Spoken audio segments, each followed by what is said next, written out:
When I think about economics, I think economics is life and life is economics. Every choice or environment or situation that we find ourselves, it has economic implications, and the economic model can help us understand how people are behaving in those situations. When your work is so deeply ingrained in the way that the world works, that's pretty cool.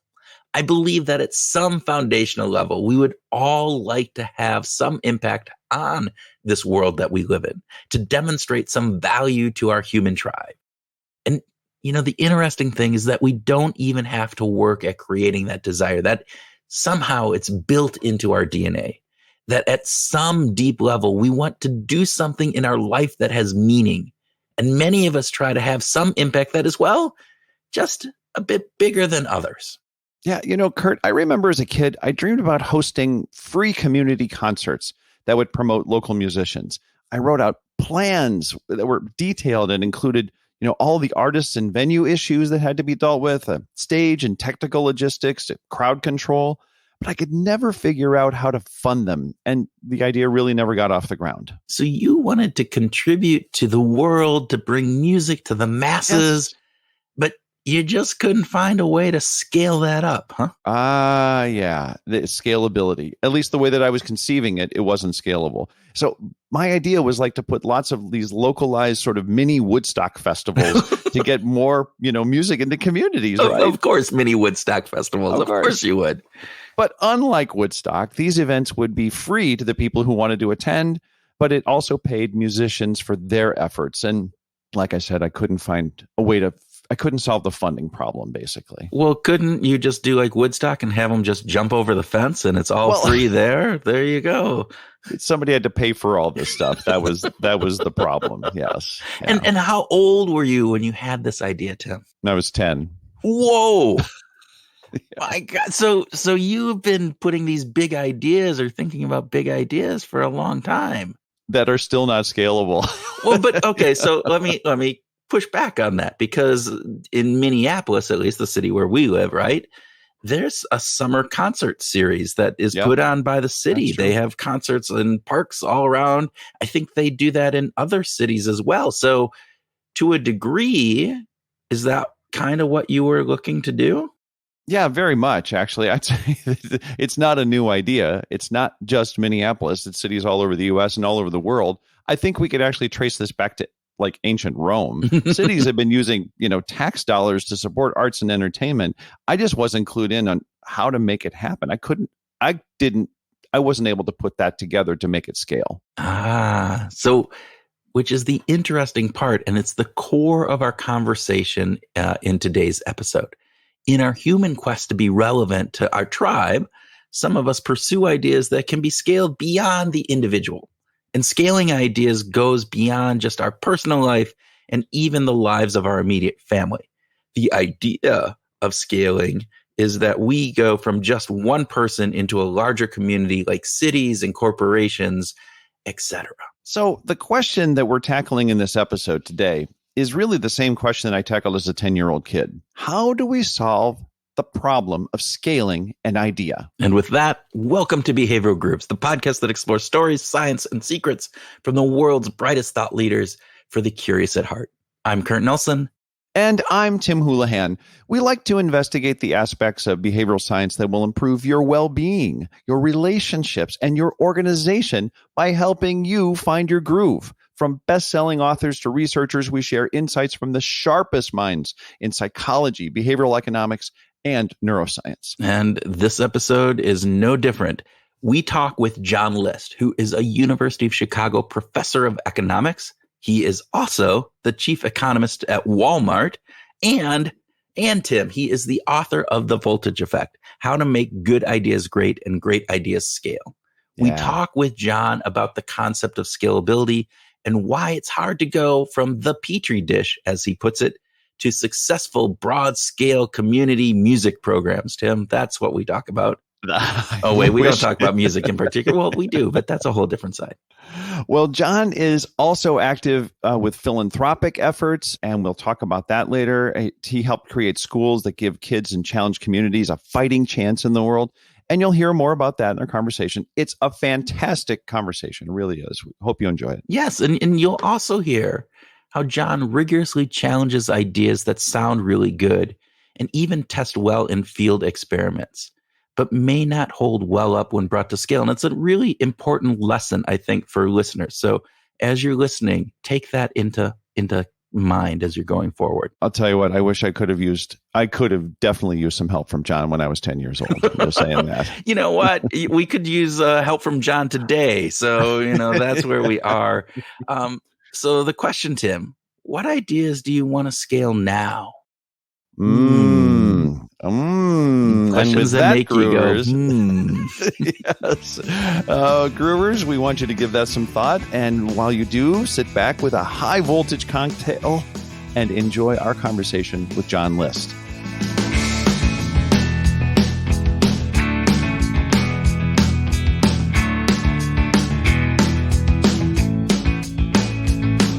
John List, welcome to Behavioral Grooves. Thanks so much for having me, Tim and Kurt. We are excited. And we always start with a speed round. So we're going to start that just like we always do. So, John, are you a coffee person or a tea person? Oh, both. Both. Oh, okay. Love it. Do you have, we talked to many people, do you split like coffee in the morning and then move to tea in the afternoon? Or is it just a whatever comes to my fancy? It's a good question. I'd say I use a mixed strategy. Right now, I'm on the latte with 1 pump of brown sugar. And that's what I have in front of me right now. So that's the taste. But earlier I did have a tea. So my wife actually got me on tea. I was traditionally a coffee person, like a latte type person, but I'm not really bushy like that, of course. Yeah. I'm more of a trucker. But my wife got me on the tea, and I can't tell my parents I drink tea. They would probably disown me. Well, we won't promote this to your parents, and we'll Mum's let this episode go. Yeah, no one will know. Okay, if you had a different career, would you prefer to be a professional golfer or a professional baseball coach? Gosh, I would say baseball coach. Oh, and I would say baseball coach just because every morning I wake up, my back is sore. And it's from all of the golf that I have done. Wow, and so physically, it would just take too much of a toll. The act of golfing is much more enjoyable for me. I like the strategy as much as I like the strategy of coaching baseball. But the physical wear, I don't think people fully understand the physical wear that a PGA Tour professional has to go through. And it's not just what Tiger's gone through. Yeah. Tiger's gone through a lot. And the torque in his swing really ruined his knee. But even like Steve Stricker, person who I used to play against back in Wisconsin, I mean, when you look at his body, it's a real toll. I totally get it. If people are rolling their eyes, I totally get it. It's not a running back. It's not a defensive lineman or a boxer. I totally get all that. But it still takes a physical toll. So I would say Major League Baseball manager. Yeah. Well, then playing at that level, right? You are. It's a different thing than your everyday going out on a weekend and hitting 18. So there you go. I get that. Right. Yeah. Okay. What is more important to scale? Having good, unique ingredients or a fantastic chef? I would say you need ingredients that are replicable. That's the main thing. So whether it's a human, the human can't be too unique, because if the human is too unique, it will never scale because you can't find them and you can't teach it. But the ingredients themselves, as long as you can get them at scale at a good price. Now, I'm talking economies of scale. If you want to speak economies, then we're in business. And I'm glad you brought that up. That's chapter 3, right, Kurt? Is it the chef or is it the ingredients? And I want you to choose whatever is less unique, or in other words, whatever is replicable. That's what I want your idea to have if you want to think about scaling. I love that. That's a great answer. So last speed round question, true or false? Once you've had a really solid pilot program, you're pretty much ready to scale, right? False. False. Come on, that's not it. You mean that perfect scale with 10 people doesn't scale to a million? Well, we What are had you 30 talking people about? that love the idea. What's wrong with that? Why not, right? An N of 1. Why not do it? It's a gut feeling. It felt good. Looks really good. I even replicated it once or twice. We're good to go. Not so fast, my friend, as Lee Corso would say on College Game Day. Let's sit back and let's think about this problem as a science, not as an art. You know, Tim, when I'm looking behind you, you have great art on the wall. That's where art should stay. Art should not come in to our decisions on what to scale and how much money to spend on ideas that scale. The art should stay right there, Tim. It shouldn't come into our decision making. And scaling has been too much about art and, hey, it looked good. Let's blow it up. That's art, Tim. I don't want a piece of that. I think that's fantastic. So your new book, The Voltage Effect, How to Make Good Ideas Great and Great Ideas Scale. I love the title because instantly voltage caught my attention. Like, why voltage? Tell us about what voltage is and what it means. Yeah. Now, voltage has come to mean many different things to many different people. So let me tell you a little bit about what I was thinking. So let's first back up and say, when you write a book, there are sort of three really difficult parts about writing a book. The most difficult part is getting people to read it. So I want to thank both of you for giving me an audience of people who might read it. Yes. The second most difficult thing is finding a title. And finding a title is difficult because you want the title not only to be descriptive, but you want it to be attractive. And attractive in the sense that a trucker will pick it up, a policymaker will pick it up, and a CEO will pick it up. So I think my title satisfies none of those criteria. The engineers don't even like my title. I was going to say, you might have an electrician pick it up, right? Yeah, there you go. Exactly. So you can say, well, what in the world? So when I started to think about, working in this area, and you think about, well, we have a lot of ideas that work in the petri dish. And when we scale them up to different situations or different people, the initial promise that we saw or observed in the petri dish just doesn't materialize. Right. And I started to think about the voltage effect in two ways. One, it's the difference between what happens in the small versus what happens in the large. But it's also high voltage is when you scale something up and you have the ability to reach a lot of different people in a lot of different situations. So to me, the voltage effect has come to mean both of those. And the first one, then you can ask, well, why did it look great in the petri dish, but then not so great when you scaled it? And that's exactly what the first half of the book takes on. Yeah. So you give great examples in the book, and we are encouraging everyone to read this who has any consideration or desire to take an idea and to make it bigger, to scale something. But you talk at length about CHECC, the Chicago school district. This is an amazing concept, and can you share a little bit of this story and the challenges that you faced through this? Yeah, let me tee that up. Do you want the 2-minute version, the 22-minute version, or the 2-hour and 22-minute version, Tim? Well, give me a constraint. This is a long form. We could go 2 hours and 20 minutes, but I think for listening's sake, maybe something in between 2 minutes and 2 hours. Something. Okay, very good. I can do that. That's I like that range. Okay, so CHECC. Chicago Heights community called me in 2007. Chicago Heights is a community that is about 20 miles straight south of Chicago. Chicago Heights is a community that the modern economy has left behind. This is a community that was at one point a very proud manufacturing town, a thriving economic center for a ton of great manufacturing. It's come on tough times. And when they called me in 2007, they said, John, we need help. And as a humane human, I said, sure, I'll be glad to help. What do you want me to do? And they said, come and visit and look around. And when you do that, you see a community that needs help around every corner. In every nook and cranny, you see that you might be able to help. Okay.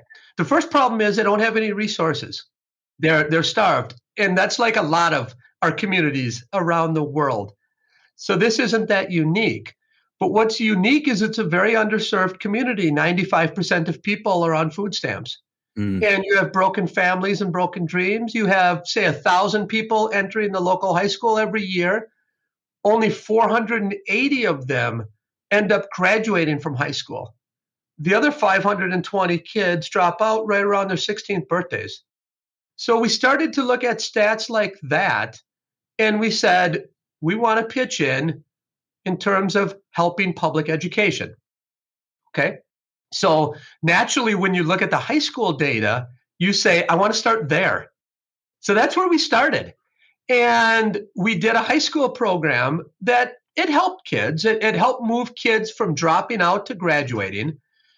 But what you quickly realize is when you're working with a 15-year-old who's reading at a first grade level, or working with a 16-year-old who's doing math at a second grade level, you realize a lot of their potential is gone.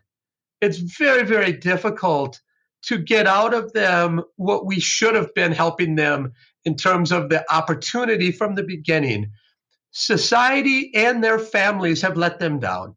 Okay. So, of course, we shouldn't stop helping adolescents and high schoolers, but we decided to turn back the clock. Yeah. And we decided to do early childhood at this point. And the early childhood idea was, let's start our own pre-K. And when I say pre-K, I mean 3, 4, and 5-year-olds.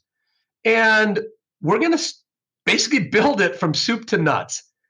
And this isn't easy. I'm an economist now. Right. You're not an education specialist. You're not trained in educating little kids.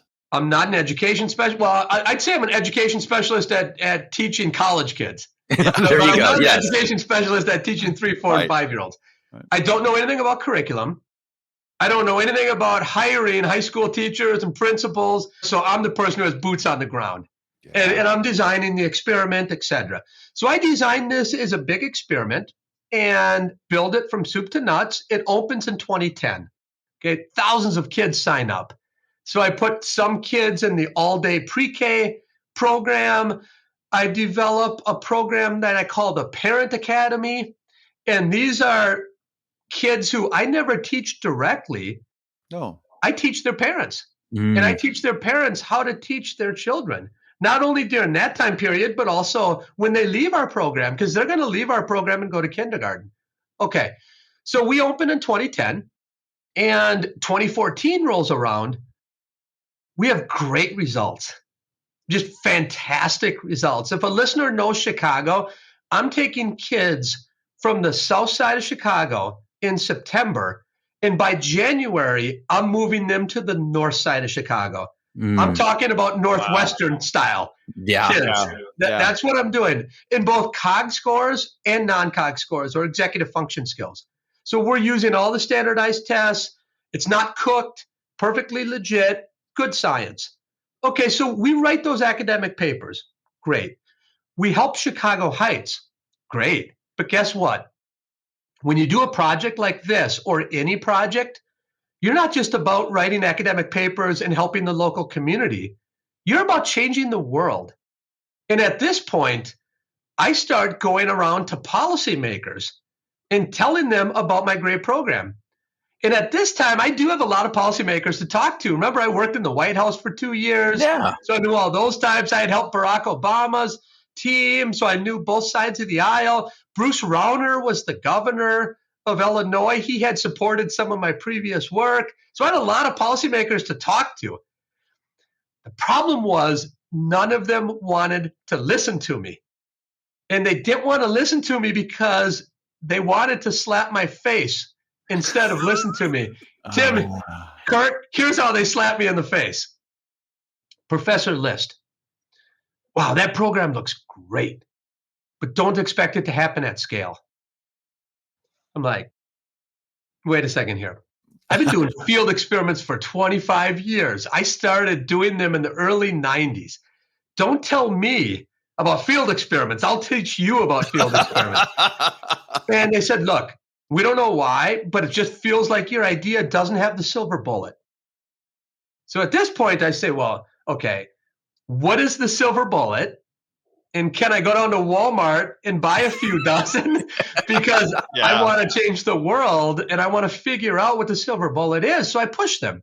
And they say to me, look, we're not really sure, but all the experts always come to us and say they have gold. And then when we scale it, it's not so great. It's silver at best, but most of the time it's fool's gold. We don't really know why. A lot of times we think it's because of fidelity, but it just never works out. So we'll take a pass.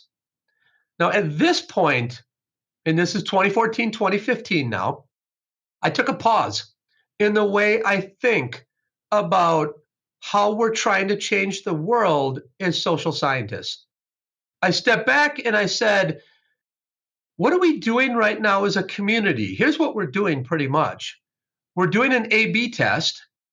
And basically what that means is you get a bunch of people to sign up. You put half in A, the control, and half in B, the treatment. And we end up setting our treatment up so it has its best chance of working. Yeah, kind of the idea, like, I just got $20 million to start a pre-K. It has to work, and it has to have big effects. Yeah. Otherwise, the donor will be upset. We won't get published in a big journal. The New York Times won't want to write us up. Let's face it, that's how the incentives are set up. So I started to do research in this area about how we do our work. Are there voltage drops? Are there cases where the policymaker was correct?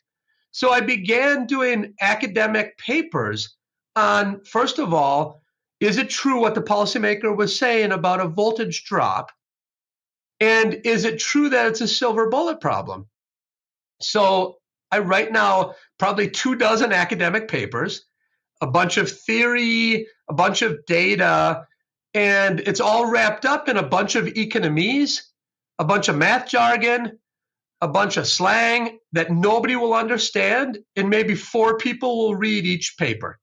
Yeah. So I said, look, I have to take stock and I want to write a popular book because what we've discovered here is important enough to try to get it out to the masses.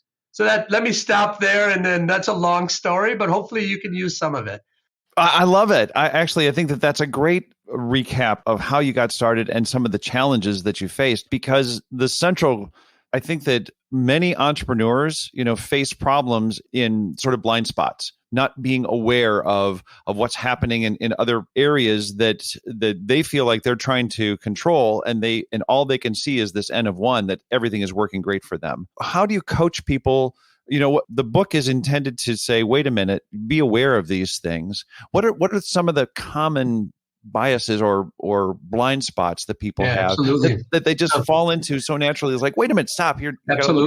Absolutely. So I think let's just start with chapter 1. And chapter 1 is about false positives. Mm. And I want you to think about false positives as I just took a COVID test, and there will be some cases where it says that I'm COVID positive, but it's just not true. The test is lying. So I want you to think about this now scientifically, that when we run experiments or when we go to the world and use our experimental approach of A/B testing, in the best case scenario, the very best case scenario, you will have a false positive 5% of the time. That's the best case scenario. Yeah. Usually the way that we do research, it's probably like 40 or 50% of the time that we have false positives. Now, think about an entrepreneur or a government policymaker. They have data, and let's say that the data are in concert with what they truly believed is the truth. So a lot of us as human beings, have confirmation bias. Mm. And what that means is the entrepreneur or the policymaker has a gut feeling that it's going to work. And then when data come back that say it worked, voila, it's time to scale it. Of course, I was right, and the data are right. When the data come back that refute or are at odds with what you think should happen, you're like, well, wait a second. The experiment was wrong, or they made a mistake, or the sample size is too small. So we end up getting in this kind of mental model of confirmation bias, throw in a little bandwagon effect where people are jumping on the bandwagon. All of a sudden you have one study that is gold and you run with it. And when you look at the data, the very first, what I would call a necessary condition, is make sure your idea has voltage. In the vast number of cases, we tend to run really fast, even though the policymakers didn't, of course, with my CHECC example. Yeah. In many cases, that's kind of the irony here, is why don't you run with my idea? But many mistakes are made that people run way too quickly, and they run with not enough evidence, and they're really running with false positives. So I have a lot of papers that lay out the math of all of this, but really the example that I commonly use and I use in the book is Nancy Reagan. Mm-hmm. And Nancy Reagan was a well-intentioned person. You might not have appreciated what she was trying to do. So back in the mid-'80s, what she was trying to do is trying to get teens to stop using drugs. So she did the Just Say No, the DARE campaign. Fantastic slogan. Yeah. Fantastic slogan, right? The social inoculation program of the 80s. Yes. And it was catchy and it made sense. And she looked at data from Honolulu. There was a really cool experiment that was done with high schoolers in Honolulu, and it had 1,777 kids. So it was a well-powered test. And it showed that there was voltage. The problem was, that was a false positive. The data were lying. They did not replicate it or try it in LA or try it in Denver or try it in Minneapolis before they rolled it out. They rolled it out right away. They spent millions and millions of dollars, a lot of woman and manpower, and it was a flat out false positive. Yeah, it also kind of speaks to this representativeness that I love that you address so carefully in the book. And it is just too easy to get, especially as an idea, as a creator, as a problem solver, that you come to this problem and you think, I've got it. And look, we've got this group of people who it's solving their problem. So of course we can scale it. Yeah, I love that you brought that up, because I've worked in various firms. I've worked in various governmental bodies. And the typical model is somebody has an idea, then they're responsible for testing it. So they test it, and then they take it to the CEO. Yeah. And then when it ships, they get the bonus. That's right. What? That's right. Right. If you have an idea, great, you can test it, but then you also need what I call naysayers or pricklers or whatever you want to call them, who need to pressure test it. Yeah. And they need to say, look, it worked in the petri dish, but was it because it was a unique sample that you have? I set this petri dish up to be the exact best situation. So I got the right people, and then I got the right situation, and then it worked. That's an efficacy test, a flat out efficacy test. But what happens in the academy is we publish it, and then we forget to tell everyone it was an efficacy test. And then when you raise it up and scale it, it doesn't work. Because when the policymakers said, everyone tells us it's big, and then when we scale it, it's not, they were right. Yeah. They were 100% right. That's the voltage drop. And nearly every time that happens. But where the policymakers were wrong is that it's not a silver bullet problem. The policymakers were thinking about it as, if it has that one unique element, that good signature, it's like creativity or critical thinking. It's hard to define, but I know it when I see it, then it's going to scale. they're wrong. They're flat out wrong. This is an Anna Karenina problem. And what I mean by Anna Karenina is think about Tolstoy's very first line in his great book, Anna Karenina. Happy families are all alike. Each unhappy family is unhappy in its own way. Now, Tolstoy has what I call a dimensionality problem because you can be unhappy in an infinite number of ways. I have 8 kids and a big family, so I know this. Now, with scaling, think about this. Scalable ideas are all alike, but each unscalable idea is unscalable in its own way. But I talk about the 5 reasons why it's not scalable. Right. And we've gone over a few of them already, right? It's doesn't have voltage, know your audience, and now we're kind of to, did you generate data in a situation wherein that situation is not replicable, but you think it is, so you go ahead and try to scale it? Yeah. One of the things, John, that I love about both the book and just your work in general is that you bring a lot of these behavioral economics, behavioral science principles into real life business situations in a very purposeful manner. You worked at Uber, you've worked at Lyft, now you're chief behavioral officer at Walmart. And the idea of taking all of these insights and applying them in a manner that is actually making some difference within these organizations. And I just wanted, from your perspective, are you seeing this as a trend that is happening? Is this something that can we scale behavioral science inside of organizations? And how do we do that if that is indeed the case? Oh gosh, Kurt, I love that. That's great insight. I love that. Let me turn back the clock a bit though, just to have a little bit of fun with all of you, to the late 80s. So late 80s, I am an undergrad at UW Stevens Point. Woohoo! Woohoo! I'm a proud pointer. Okay. So I'm learning about all of these great economic theories as a sophomore and junior in college.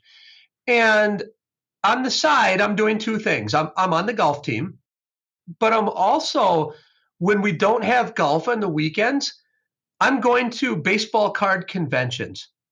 So my girlfriend and I are traveling all around the Midwest, and I want you to envision a big hotel ballroom, and you have a bunch of these nerds like me standing behind a 6-foot-long table, and our baseball cards are on that table. Like, literally put your cards on the table, son. So you put your baseball cards on the table. Thousands of people walk through, and they're walking through to buy, sell, and trade. This is a market.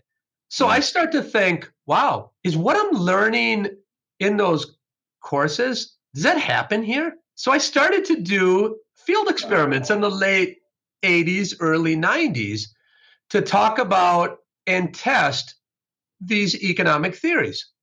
Okay. So I start to realize that neoclassical theory gets it wrong a lot. And it gets it wrong in very predictable ways. That's behavioral economics. So I started to then, as a grad student, around 92, I start to learn about, wow, economists are actually doing experiments in the lab. They're bringing college sophomores into the lab, and they're testing for loss aversion, endowment effects if you're Dick, loss aversion if you're Danny, et cetera, et cetera. And I'm thinking to myself, I have my own lab. My own lab is the baseball card conventions. I want to change the world through using my field experimental method outside of the lab. And I want to use randomization and use behavioral economic tools to first learn about the world and learn about how economics can help us understand the world, how behavioral economics can help us understand the world. But then I also want to leverage those insights to make change and make the world a better place. So I start in baseball card shows. Why? One, because I knew that market. Yeah. You can say, well, why'd you know the market? Well, when I was a kid, I would shovel snow in the winter and I would cut grass in the summer, and I would get $5 or $7 for doing it from the person. And I would run down to the local PDQ and buy baseball cards. So I had this massive collection of baseball cards that I could use to fund my research. Because back then, when I said I'm going to do field experiments, no one was doing them, and everyone said, I'm off my rocker. They said, why would you do that? Just do things in the lab. Don't go to the field. So then throughout the 90s, it kind of grew. Late 90s, I start working with a lot of charitable organizations. I start a research agenda on the economics of charity, and that's still going on today. Early 2000s, I start to work on the gender pay gap. I start to work on corporate social responsibility, the economics of discrimination. We've talked a little bit about early childhood, and then firms start to call me. And now when firms start to call, like Uber and Lyft and Walmart, I think, okay, Johnny, you're not in the baseball card show business anymore. No. Right? You're not in Kansas anymore. Right. But the tools and the thinking are the same. It's just that the stakes are bigger and you can affect bigger change in a manner that we've never been able to do it. Organizations, I work with a lot of governments, same thing. Organizations are opening up, and we have to understand that a lot of times people say data is the most important resource in the world. Smart people say data has displaced oil is the most important resource in the world. They're half right. The true value is the data refiner. Because every firm has mounds and mounds of data, and every firm has the capability to generate mounds and mounds of data through A/B tests or through field experiments. But the unique element is the data refiner and the person who can, let's say, take those mounds and mounds of data with all of their curiosities and all of their question marks and turn it into something that's actionable. And I think that's what a behavioral economist can do. Firms are beginning to understand the value of people like me. Now, what happens then? They hire us. So as an academic, I get to work there a day a week. That's the deal. So I can be a University of Chicago economist, and then the side gig to my side gig, I have to work. I can work a day a week. So I'm not scalable. There's no possible way I'm scalable, but I can create a team, a pyramid team, where if I can get like-minded people working right under me and then get a large enough team at the org, I can from the top say, here's what we're going to do. Here's how I want you to go about business. Let's get things done. That can work. Okay. What can't work is I can't be in every meeting. I can't write every code. I can't make every little decision. But what can work is your team. And being a data refiner, I have to understand and help to teach people to be capable data refiners. They're never going to be brilliant data refiners that can get a distinguished chair position at Harvard. It's very hard to teach that. That's the beauty of uniqueness. But they're capable enough to make a lot better decisions where the org will go in a lot better place because of those people. And I think that trend is not changing.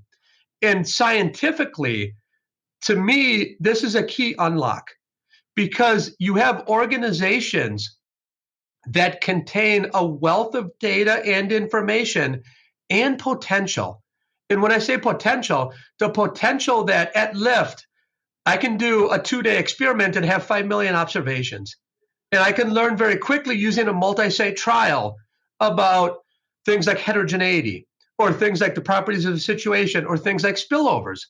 And I can show, here's how you should be going about this. But these things are still important if you're tiny. If you're a trucker that has one truck like my brother, these elements are still important. They're just important at a different scale. Yeah. So as the chief economist at Walmart, how are you changing the world? What do you want to do to change the world with your tribe of data refiners? Yeah, absolutely. So let me start with a caveat, Tim. I don't start till May 2nd. Okay, so I have 3 weeks left to start. Whatever.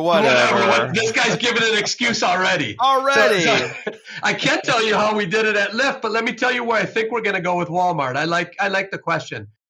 Look, Walmart has probably the biggest footprint in the world. If you think about America, 90% of Americans live within 10 miles of a Walmart. If you view Walmart as a country, their GDP is as big as Belgium's GDP. If you talk about employment, they employ 2.3 million people. Now, if you talk about what they have their hands in, it now becomes fun because you have really interesting HR issues. Like, why have people gotten promoted? What happens when a person gets promoted to their productivity? What happened to the person who should have gotten promoted but didn't because of a mistake or what have you? What happens to their productivity?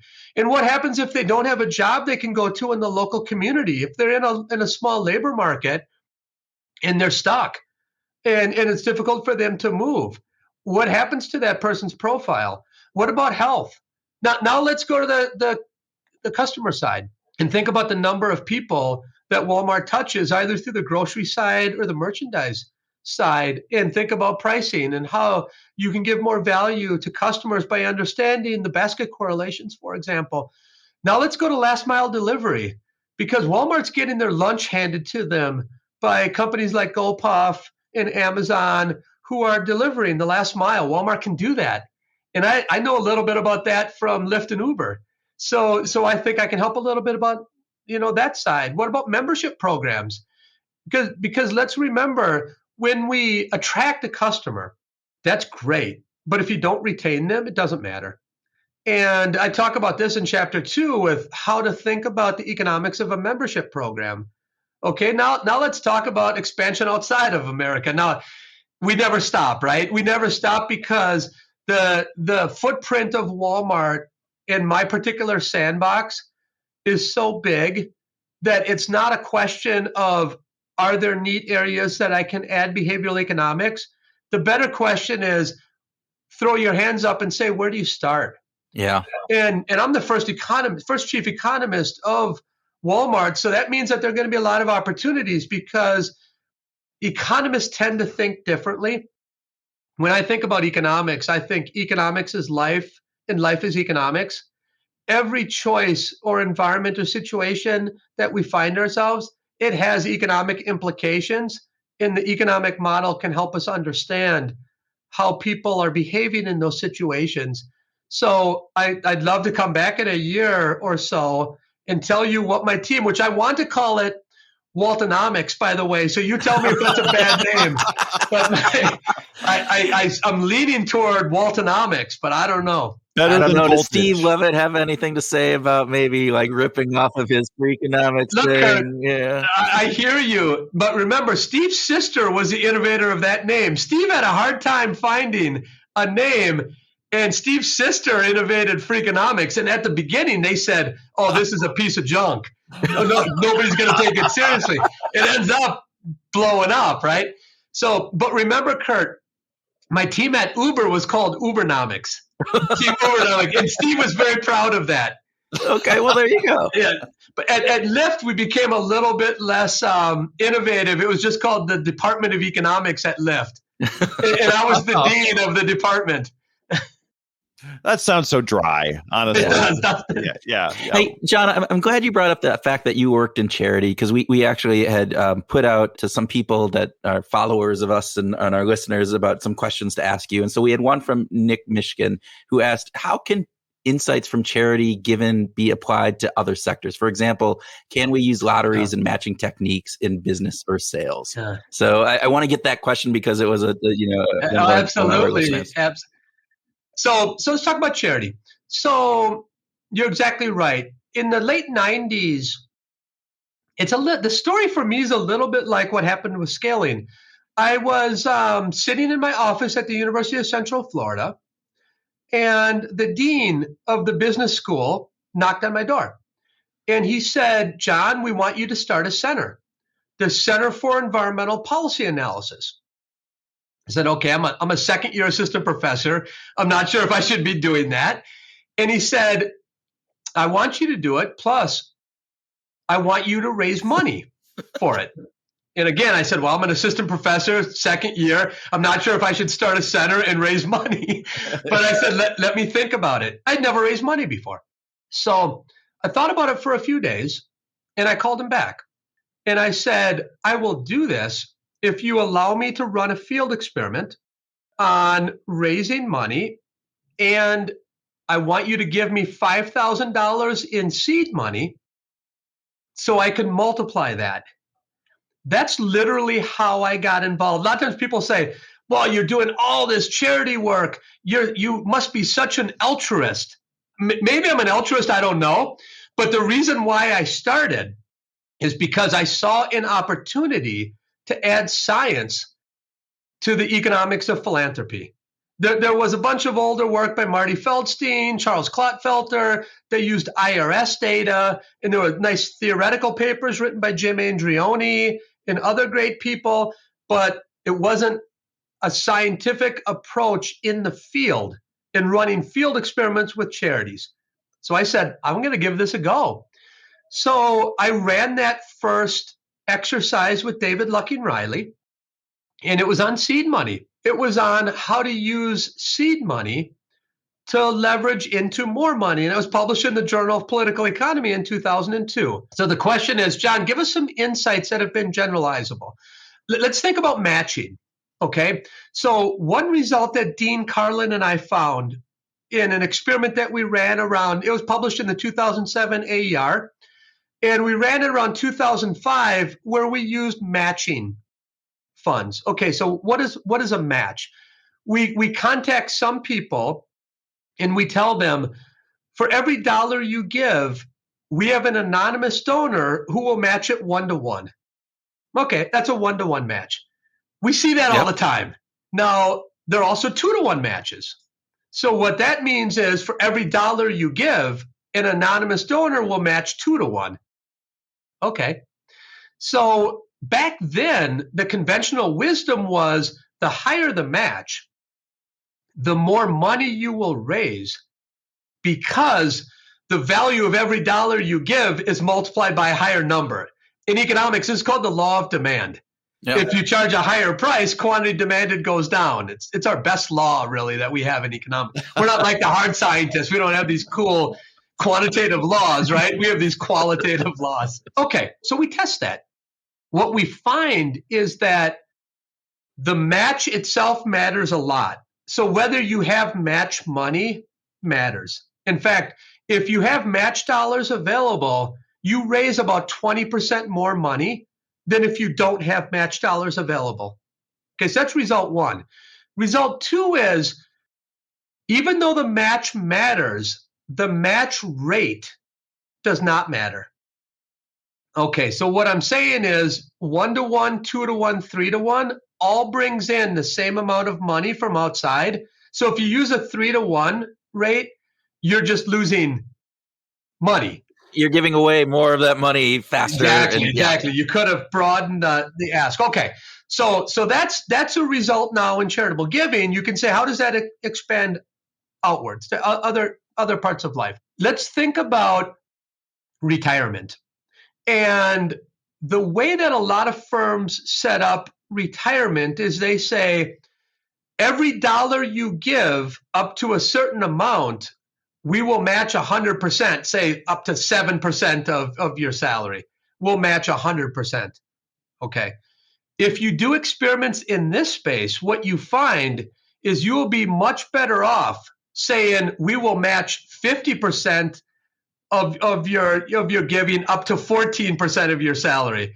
So the budget's the same, 100% of 7 or 50% of 14, but people will give a lot more to their retirement when it goes up to 14 because they don't want to lose those match dollars. That's the same kind of idea, that having match dollars available is the important element and the rate is less important. So businesses a lot of times are leaving money on the table if they want their workers to give more to their retirement, they should use smaller ratios and get it to go more. But that's an if. I don't want to get in a fight here about what the optimal savings rate is. So Yeah. I'm just telling you a result that can generalize.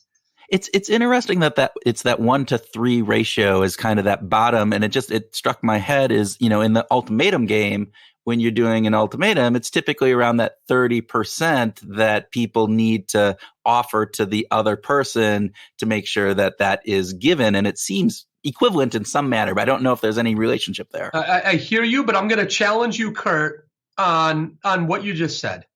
Okay. That is true for a certain level of stakes. So if you look at my AER paper, I think it was published around 2011 with Uri Ganizi. I think Seda Ertach was also a co-author on that paper, and several others. What we find is when we use really large stakes, people reject much less often. And now let's back up and say, economic theory doesn't have predictions on whether somebody should reject or not. When we say we're testing like one element of some-game perfect equilibrium, that people are perfectly selfish and they're maximizing. But if you back off that and say, economic theory doesn't tell you whether you like asparagus or you want spite or you want revenge. Economic theory doesn't have predictions on what you should like or not. The prediction from economic theory is if it's costlier to reject, you do less of it. So that's what the AER paper, it's Stefan Anderson is an author on there. And like I said, Uri, Seda, Sandra Maximiano, and I. So what we basically did is we changed the price of rejection. And when you change the price of rejection and make it more costly to reject, that's what you do with higher stakes. So we did things like 2 or 3 months of income in these ultimatum games. And we're able to do it because we went to developing countries where our experimental budget can go a lot further. And what you find is the economic prediction of, and I call it a demand for fairness. So you have a demand curve for fairness or revenge or spite. The demand curve is downward sloping. That's the prediction from economic theory. It's not that you don't have spite or you don't have revenge and you put all of your weight on money. That's not an economic theoretical prediction. The theoretical prediction is as something gets more expensive to purchase, you purchase less of it. And that's what exactly happens in our data. And when the cost gets too expensive, people don't demand fairness anymore. So what you said was 30%. That's true for like a $10 pot. Yeah. But when the pot is $1,000 or $100,000, guess what? They're taking the 1% and they're happy. They'll take the $100. They'll take the $1,000. Yes. That's what economic theory says they do, and that's what the AER paper in 2011 finds as well. It's something like stakes matter. It's titled something like Stakes Matter in Ultimatum Games, right? We'll make sure that we link to that in the show notes for everybody. So we'll find that. We'll get that. Thank you, because it's one of those pieces. Again, I think I remember that, but it's one of those, nuances that you just kind of let go and you kind of think of all the other ultimatum games that are there. So good clarification. Really appreciate that. No problem. Thanks. At some point in the future, we're going to have a conversation about another fellow economist, George Lowenstein, and the work that he did with Dan Ariely on the large stakes and big mistakes using very large incentives in developing countries and how people respond to that. I love that. Look, and I'm a huge George Lowenstein fan. I think whenever we talk about effects of stakes on outcomes, I see this in innovation. I see it with cognitive mistakes, etc. We should always understand that in markets, you not only have that element, but you have before that selection. And you have selection of people into activities. And if you want the whole effect of incentives, it's a good place to start. Dan, and I think Uri's a co-author on that paper too. It's a good place to start to say, well, when I go to a pool of people and keep the pool static and raise and lower the stakes, what happens? It's also a good place to start by saying, if I raise stakes, do I have a different selection of people who opt into those activities?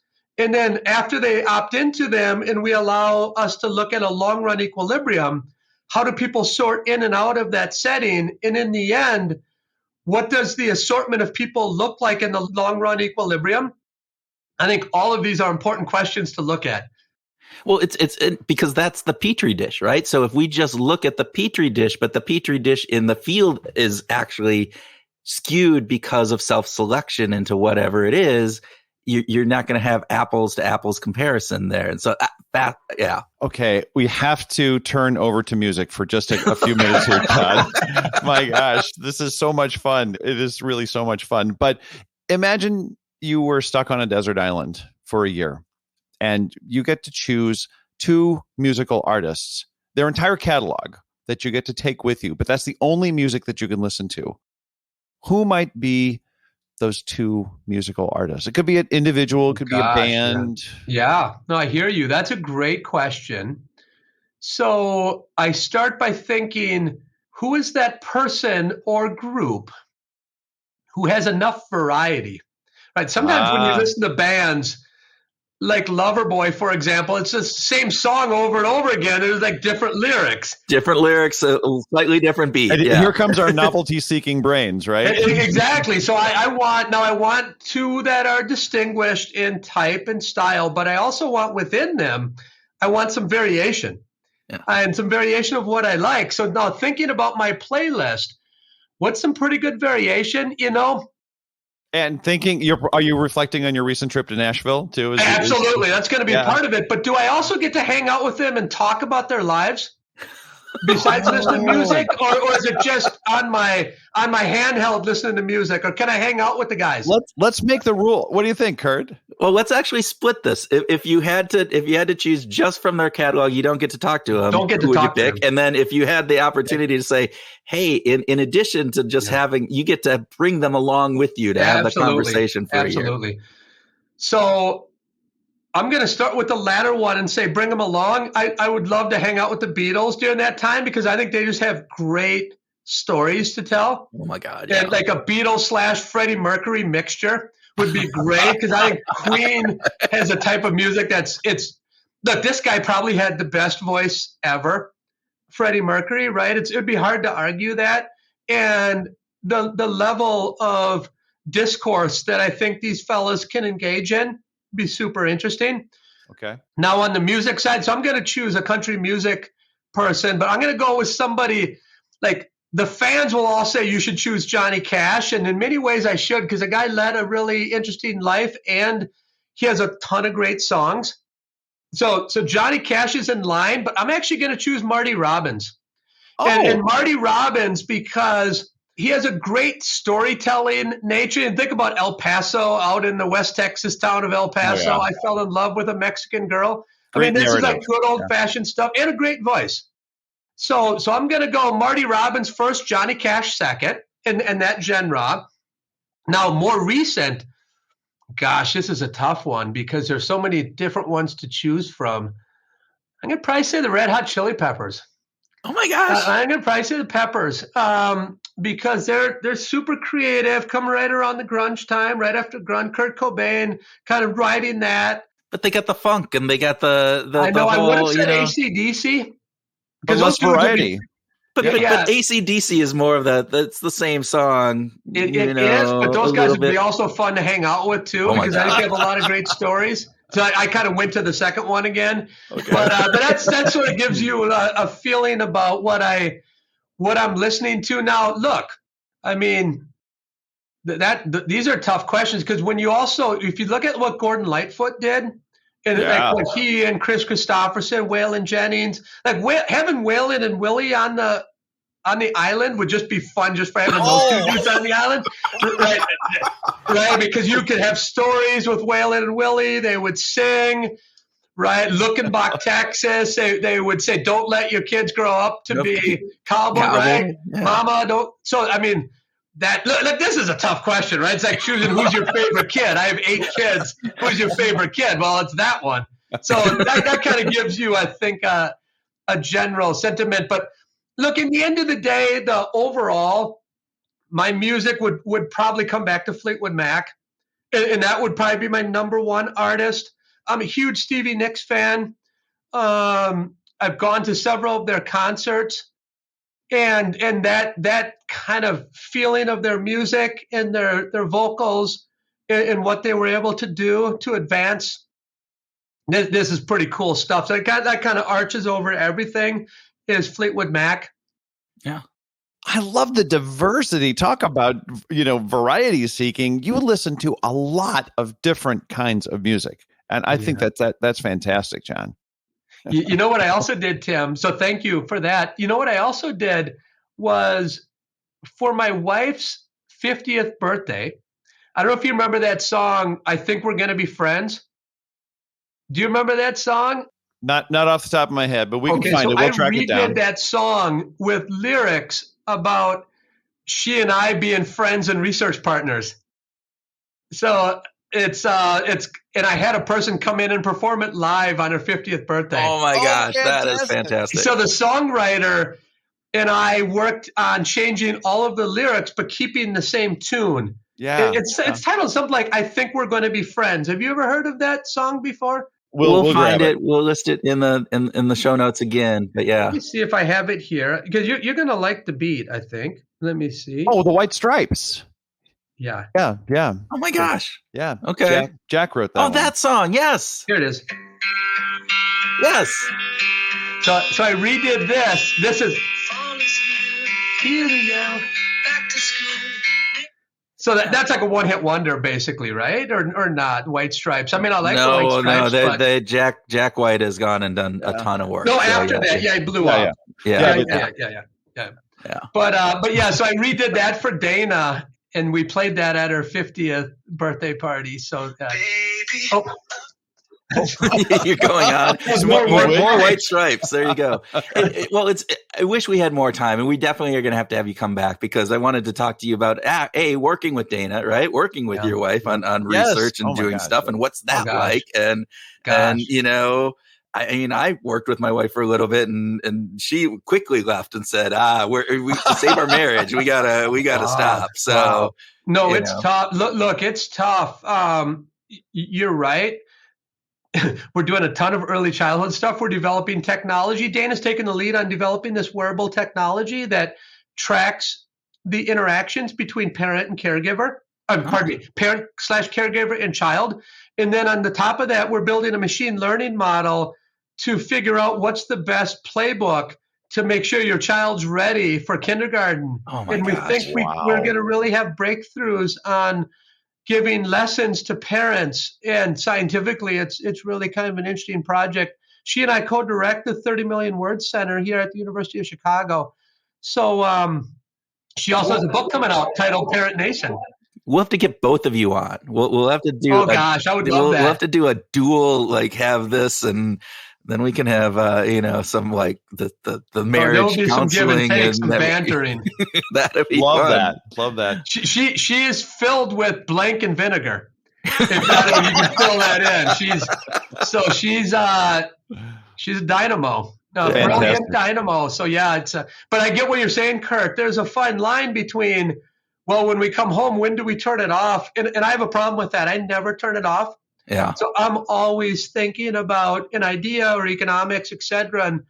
And when you're working together, sometimes that can be too much, I think. We just talked with Sam Tatum, who just wrote Evolutionary Ideas. He works at Ogilvy and different things. And one of the things that he talked about is this idea that, once you start seeing these things and understanding these concepts, you can't turn it off. It's like you see it, you go on vacation and you're going, oh, there's the anchoring effect or different aspects of all these pieces. And so it's true. It's hard to turn that off and say, all right, now we're going to just be a family and we're going to do our family things when you're thinking about work all the time and all those principles. So, John List, thank you so very much for being a guest on Behavior Grooves today. We have so enjoyed this conversation. You've been fantastic. Thank you so much for having me, and I look forward to coming back soon.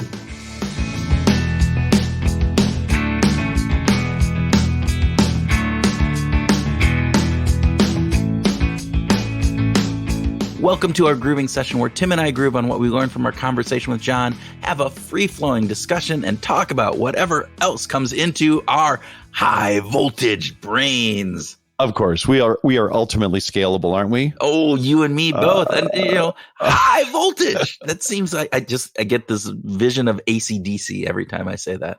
High voltage. There you go. Of course you would. Let's just say I don't. Oh, come on. They're one of the best-selling bands in rock and roll history, and you just dismiss them because they only know 3 chords. There you go. We're gonna have to contest best-selling. We'll save that for another day. Record sales, I would say they are up there with some of the biggest bands out there. Wouldn't you? Okay. All right. Well, they're scalable. They've scaled. They took their little idea from nowhere, Australia. I don't know. They might be from Sydney, so maybe it's big somewhere, Australia. Yeah. And they took it to a world stage. They scaled their music. That is absolutely true. And they did it well for a long time, too. They were not one-hit wonders. They absolutely. Yeah. It's amazing what a little schoolboy outfit will do for you if you play your guitar right. There you go. Well, and, fantastic guitar sounds. Yeah. Honestly, Angus Young has got an unbelievably raw sound that's so, emotional that you kind of just have to stand up and go, wow, that's high voltage. Okay, so how do you define high voltage? What is voltage? What is scaling an idea? That's what John's talking about. Right? Yeah, and so I'll take a step back, right? Because one of the best images that John brings to this conversation is this idea of taking things from a petri dish, right? This idea that we work these ideas, they're small. And oftentimes, particularly in with many of the researchers that we talk to, they do these experiments in a lab. And so the petri dish is the perfect kind of metaphor for that, right? Where we're putting the system in here and we're making all of the conditions for growth optimal. In this controlled environment, this very carefully constructed context to make sure that things work well. Yes. And I think that is this idea that, all right, we can demonstrate that in this environment, this controlled environment, that this works great. But when you then take it to the broader population, when you take it outside of the lab, then it may not have the same thing. So voltage is this idea of adding in this energy that makes these ideas just pop, this idea of moving beyond. And we're talking about a petri dish and kind of lab and research, but this also happens in companies. This happens in organizations when you're doing a pilot project. What do you put on the pilot? You put your brightest and best on the pilot project. You have all of the situations set up to have the optimal output, right? Because that's what you want. If I'm leading this pilot, I want to prove that my idea works. So I'm going to give it the best possible situation and everything to make that possible. Yeah. And then when you take it out, to the larger, broader piece, you might not have all of those environmental and contextual facts that then led to the success in the smaller scale. Now at a bigger scale, it may or may not. And otherwise, you can have both. You can have things, that do translate.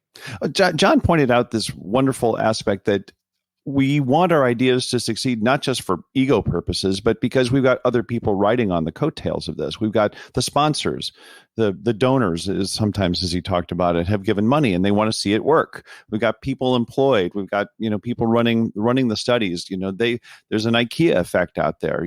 What they're building, they want to see come to fruition. There's a lot of good reasons for us to want that petri dish to work. Mm-hmm. But John cautions us to say, like Anna Karenina and Tolstoy, that unless we get all these factors right, it's just going to be a dysfunctional, unhappy family. Which is the piece that I thought was fantastic about what John was talking about. And again, why he is so good at what he does is, and I'm going to quote him here. He said, it's the idea of when you're looking back and you're going, oh, this didn't work. Why did it look so good in the petri dish? This is the quote. Why did it look so great in the petri dish, but then not so great when it scaled? And that is the piece that, he explores in the book. He looks at this and he says, here are the factors that, hey, when we look at the petri dish, it looks great.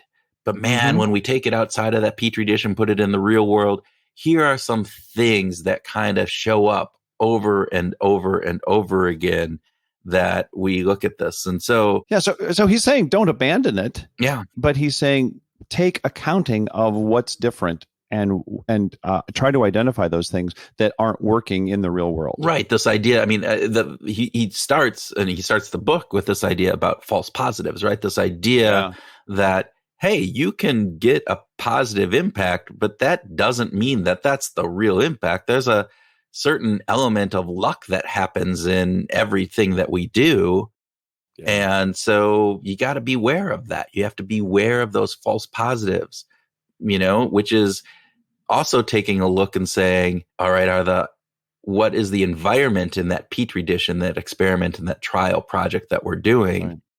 And are those the same environmental constraints and leverages that you're going to have at scale in the larger world? And so you have to be able to explore that. Maybe we should just recap some of the key things that John talked about that help make your idea scalable. Because if there's entrepreneurs, there's people within organizations listening, they should be thinking about, okay, so what do I need to do? What are the things that I need to pay attention to that are most influential on making my idea scalable? And I just want to get that started by knowing your audience. Like John it hits it right up front. It's like, don't overly generalize your populations.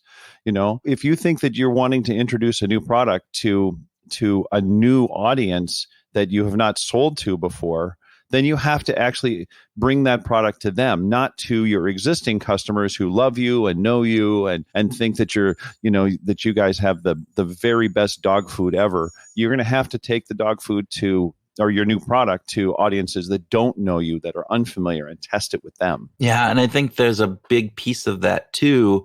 It's this idea, again, when we take ideas from the research lab and the research lab is my university, freshman 101 psych course.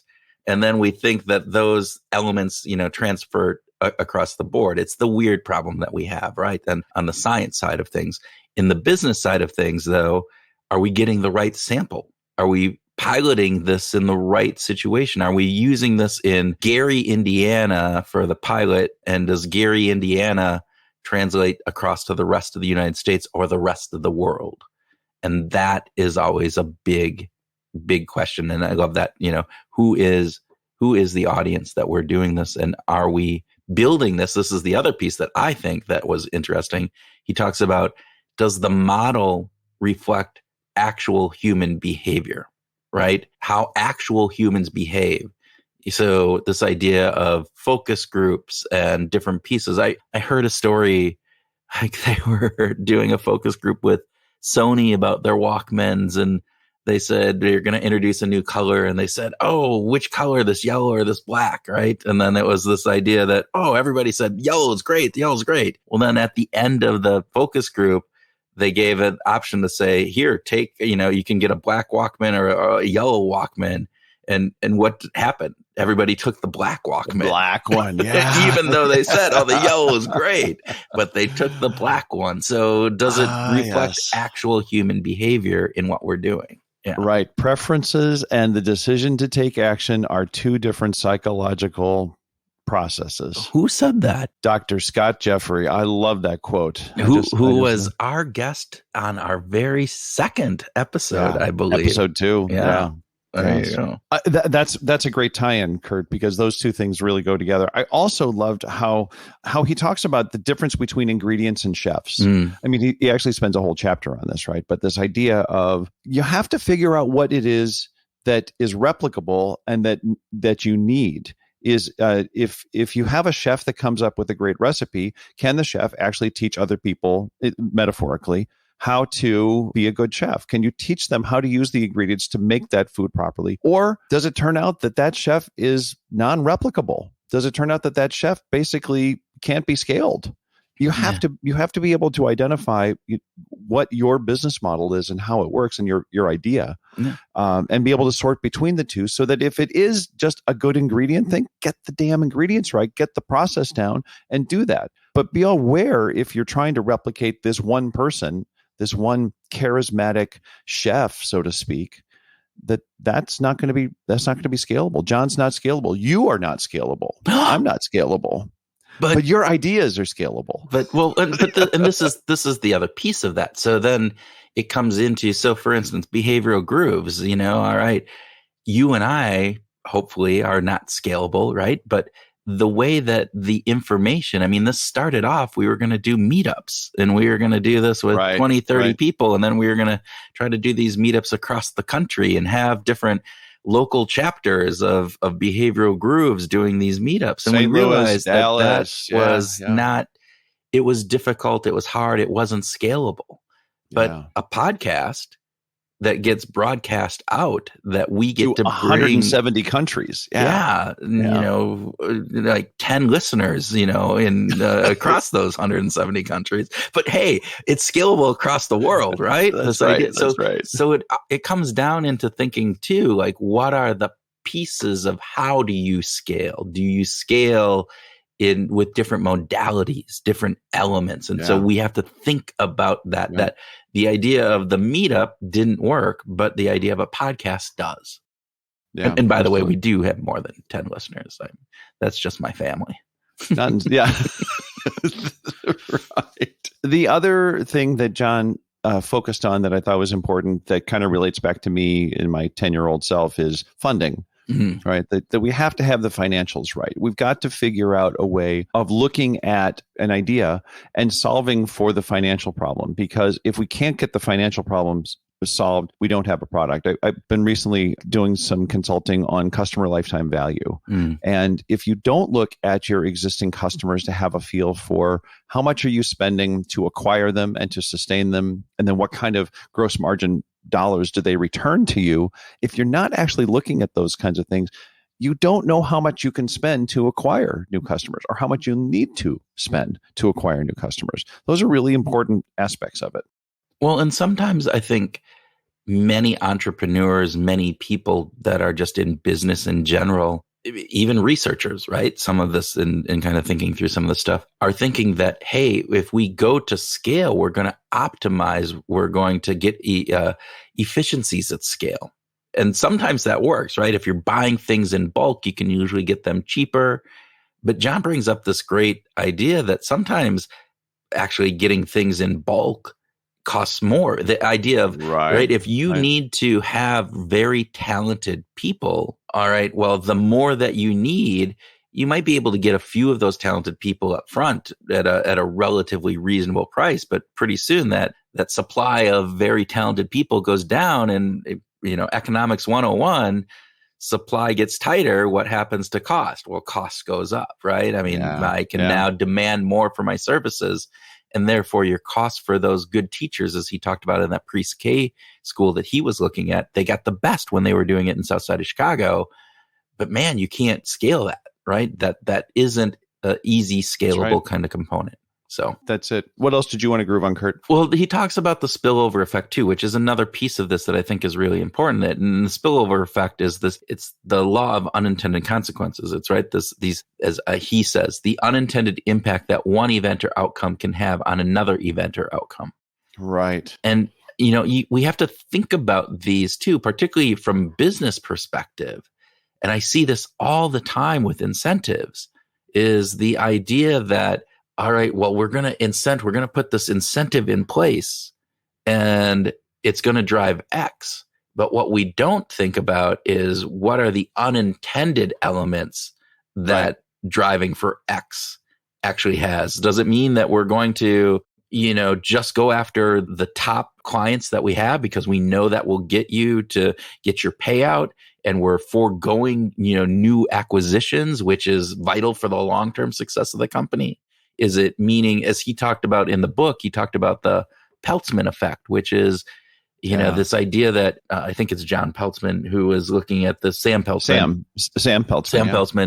who looked at going, look, we've created all these policies about adding seatbelts and safety regulations to cars, but auto deaths keep going up. And part of the reason for that was people felt safer wearing a seatbelt, so they drove more recklessly.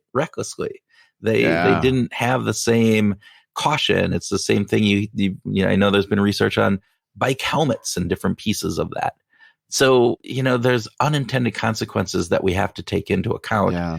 And again, it's hard sometimes to forecast those. Yeah. But we should, as we're thinking about taking something out of the petri dish, so to say, try to anticipate what some of them might be. I'm really glad that you brought up incentives as an example, because we both have done a lot of work in incentives, and the unintended consequences that I see most often are things like designing a program where, as you brought up, like focusing on one product or one segment of clients rather than, and sort of leaving other things to wilt. There's also that aspect of morale. Yeah. And what happens between the winners and the losers? Does that end up creating some kind of adversity, or does it lead to cheating? Yeah. Is it going to create an environment that the reward seems to be worth the idea of investing in, you know, bad behavior by the people who are striving for it? And to your point on kind of that overall motivation and different pieces within people, I mean, I've seen so many where, you know, the rewards, the big rewards go to the top 10, 5%, 20%, right. And you leave an entire part of that population out of they're completely out of the picture. They're not motivated at all. No. And I mean, we talked about that with Tom Steenberg. Mike Ahern. Thank you. Yeah, See, this is why you are not scalable, Tim, you know, because there you go. They call it Google. I think it's quite scalable, unfortunately, but in the moment. Yeah. Anything else, Mr. Houlihan, Mr. Non-scalable man? All right. I think that wraps it up for me. All right. Well, I think it's a good spot to stop then. We had a great conversation with John, and we want to remind all of you would-be entrepreneurs that John is not writing about voltage to squash your idea, but he wants you to be able to scale your idea, to make an impact, and to change the world for the better by giving concerts freely to everybody out there and paying the damn musicians at the meantime. Oh, thank you for adding in the pay the damn musicians, because they need to be rewarded. Yes, that's what we're trying to say. And that's what John's trying to say. And, you know, Kurt, you and I are learning from the experts at the same time that our listeners are learning. And we want to encourage our listeners to take those good ideas, by hone them and work them and discuss them with experts, and lean on the data refiners, right? You know, to help them process it. Because clearly John believes that our world is ripe with potential. So let's figure out how to do it better. Maybe another way of saying this, Tim, is maybe we want to help you find your groove, groovers. Yes. Whether that's your personal groove, right? How you're doing in your life, or if it is the groove of your organization. And, you know, we want to help you. We want to work with companies that need outsiders to come in and help them understand their people perspectives, their incentive perspectives, understand what can scale, what can't scale, what are the factors that go in that behavioral science can have an impact on. And we'd love to help you, our listeners, with those issues. Absolutely. Don't hesitate to just drop us a line, you know, let us know what the issues you're facing, what your company is facing. We'd love to help all of you find your groove. Okay, Tim. We also want to thank all of our listeners who have left us a quick rating or a short review.